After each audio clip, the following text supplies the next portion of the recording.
Hey guys, hey girls. Well, I'm back from World Champs. It's been about 2 weeks, and I thought it would be about time to do a full race recap now that I've had time to absorb. After pulling off, I'm sure what all of you already know, second place behind the legendary Hobie Call. So over the next few minutes, I'll break down the race that was the Vermont Beast. Firstly, I guess I'd say that this was by far the hardest race I've ever done. I'm sure Joe Decini, you're happy to hear that. So, how did it all unfold from, I guess, this all the way to this? It was 3 hours and 45 minutes of just taking every minute as it came. So the gun goes, and I knew from the very beginning I needed to put myself in a position to actually come away with the result that I wanted. So even if the pace was, I thought, too high or too slow, I needed to make sure that I was in somewhat contact to the front guys. And just so happened that the first pretty much 2 mile was straight up. From the get-go, we just went straight out and it was up. First up wasn't too major. It was pretty relaxed over a bunch of unders and overs.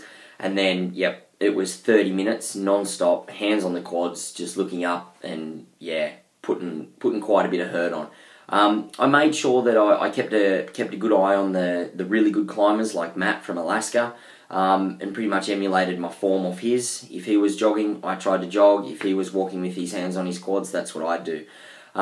Mind you, they got to the top about a minute before I did. I was around a few of the hitters from last year's event, a few of the top 10 guys. So I made sure that those guys knew what they were in for. So I stuck with them.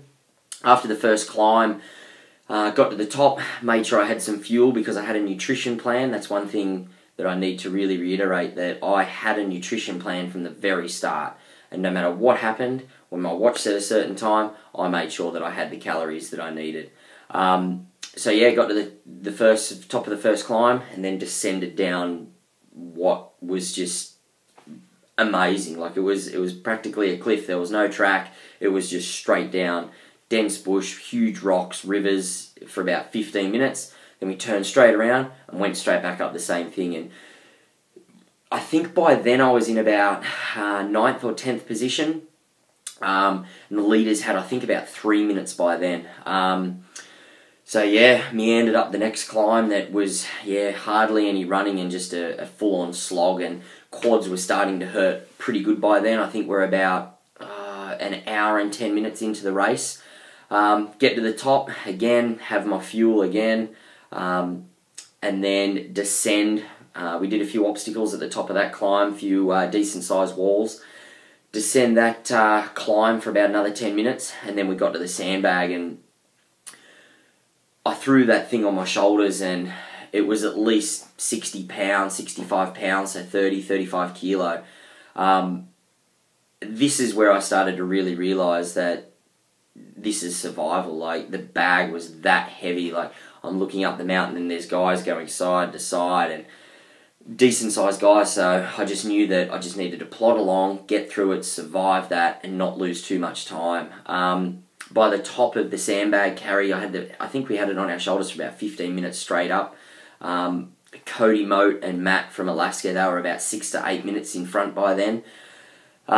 Turned at the top with the sandbag, quads absolutely blown. On the way down, I was not quite cramping, but VMOs were completely blown. Hunter went straight by me on the descent, dumped the sandbag off my shoulders, and I remember thinking to myself, right, we've been going about an hour 40, almost maybe 2 hours. I just need to dial it back a notch. So I went about 5% easier for the next half an hour, and it was kind of lucky because Hobie and Hunter were both with me, and I don't know if they'd thought the same thing, but I couldn't keep the pace that I had in the first hour and a half, so I just definitely need to dial it back. Next climb, with dialing it back, I felt really good. I just took it a little bit easy, brought the heart rate down, kept the nutrition on, really kept the hydration up. now this is where the course got a little bit more obstacle heavy. So we sort of started really, it was one after the other after the other. So I was still with Hobie by now. Hunter had dropped back a little bit, and I thought that I was in about 6th or 7th position.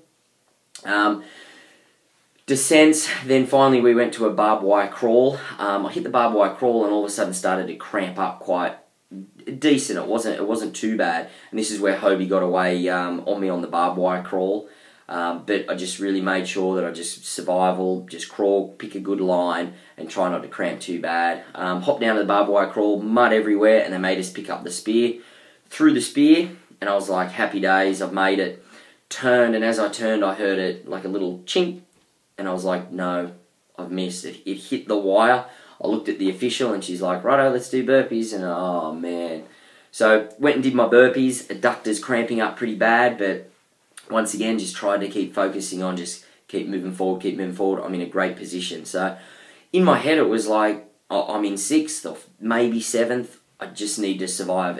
It was hardly a race anymore because the body was really suffering, and I couldn't go any faster. I physically couldn't go any faster. So I just did my thing, survived through the trails, watched my step.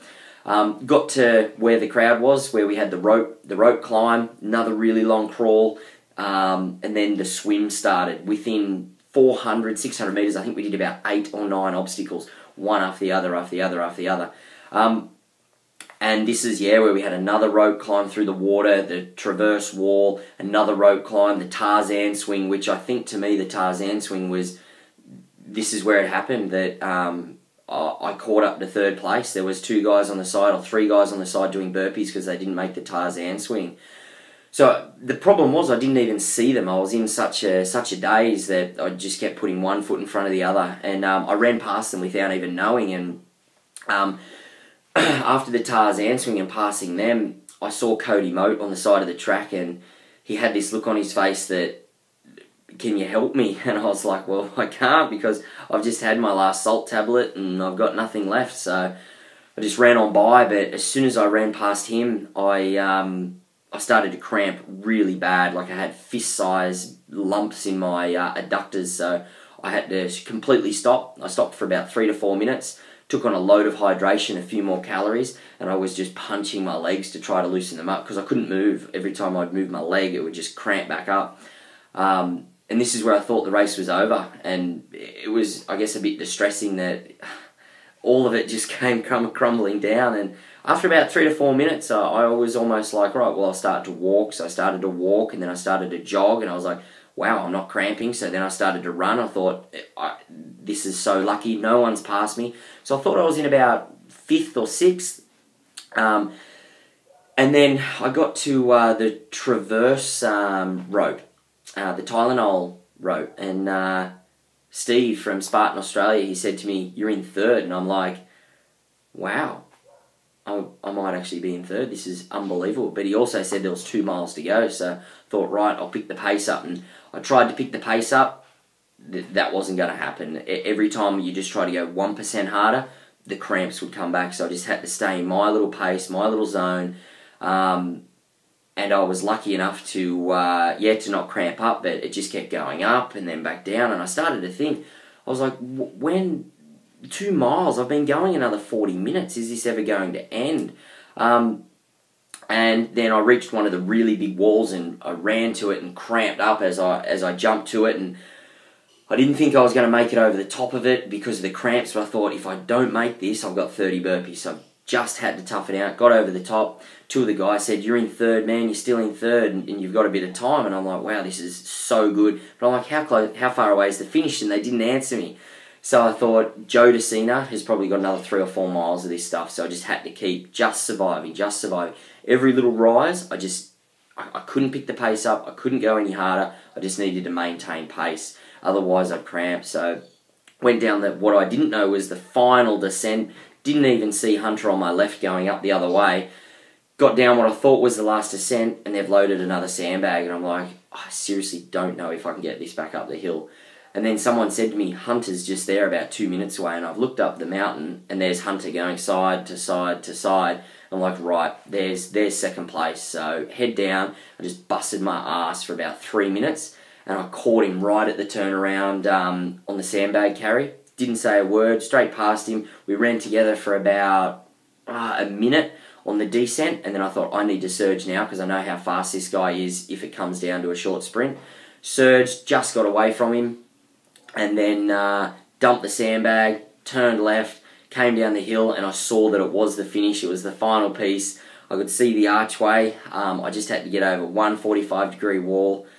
Got over that, and yeah, saw the gladiators, and I think I gave one of the gladiators a hug because I was so over the moon. But to say that I 100% knew I was in second, I didn't know for sure. Crossed the line, and Joe DeCina comes up and he's like, man, you got second. And I'm like, okay, it's from the horse's mouth that I'm second. So I was like, thank God. Like the feeling that came over me was just absolutely surreal. And that photo with Joe DeCina when he told me sums it all up. That yeah, I was just absolutely over the moon. And it's so good that I guess the biggest thing that I get out of the whole event is that, yeah, second place is great, but I'd put so much hard work into this event that it's so nice to see that hard work actually pays off, and that's something that I'll take into everything that I do now. Not that I didn't before, but I've worked really hard with other things in life and other races that it didn't quite pay off, and this paid off, and it's a feeling that I'm never going to forget.